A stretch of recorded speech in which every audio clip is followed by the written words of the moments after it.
Good morning everybody, welcome back to Cilinix Crypto. Hope you're all doing great and welcome to this new video. On Avalanche, was needed, has been very bullish over the last 24 hours. It's one of the most bullish cryptos right now. And yeah, so I just wanted to make a video on that, give you my thoughts on what's happening right now. I'll quickly add this Fibonacci level right here. Tell you what I expect from here. It's a bit difficult just to start off the video for me right now because Avalanche is very bullish. All right, so it broke above this level right here at 16.5 and $17.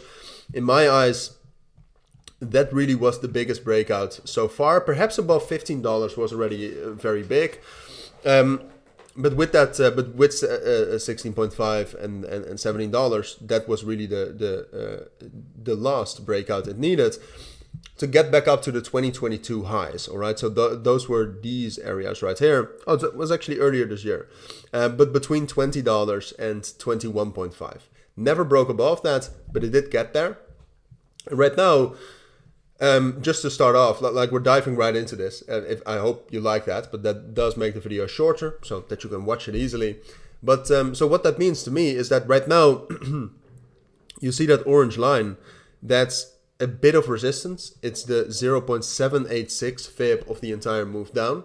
So that it's a strong Fibonacci level, but in general, the 786 is not that respected, and it broke above the 618 right here. So it's expected in my eyes that that Avax will get up to 20 and 21.5. That's what I expect. And then I expect it to find resistance there, and depending on how much resistance it finds. So for example, if it's able to hold $19 after that resistance, I think potentially Avax could rally up even higher towards something like 22.5, or we have to look back a little bit further towards levels right here around 23.5. So that's a possibility depending on how it reacts to that level, but for now it does seem most likely that it will get up to that level. Now then you might ask, well, why is it then difficult to analyze Avax? And I'll tell you, that is because right now, even though this does look like the most likely scenario. So I'm telling you, this is what I expect. And then I expect resistance, and then depending on the resistance, blah, blah, blah.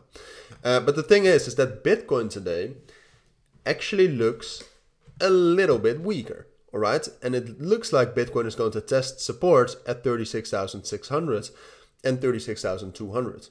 And altcoins tend to react pretty heavily to that. Now, I think Avax, if you consider like where the volume is coming from right now, I think there's perhaps a little bit of shady action behind this price action, so it should not react that much to Bitcoin.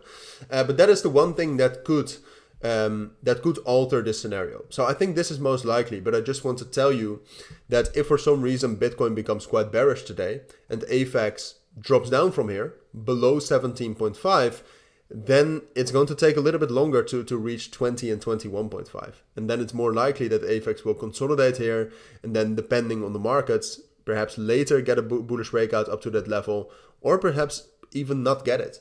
So that's a danger. That's something that's a scenario I wanted to warn you about. All right, and well, consider yourself warned. I still think this is most likely. All right. If you also consider the open interest right now, that's just growing. Like, look at this. I mean, the momentum is increasing by a huge amount. So I see no reason why this would not happen, except for some external pressure, I'm calling it, from Bitcoin. All right. So keep an eye on that. Keep an eye on Bitcoin. But for now, still looks bullish. So if you do have any questions, anything, let me know down in the comments. But for now, thank you for watching. Thank you for listening. And lastly, if you want access to my own premium group and signal group, I have both. Links to that will be down in the description. And there you can also find out a little bit more information on that. For now, thank you for watching. Take care and bye.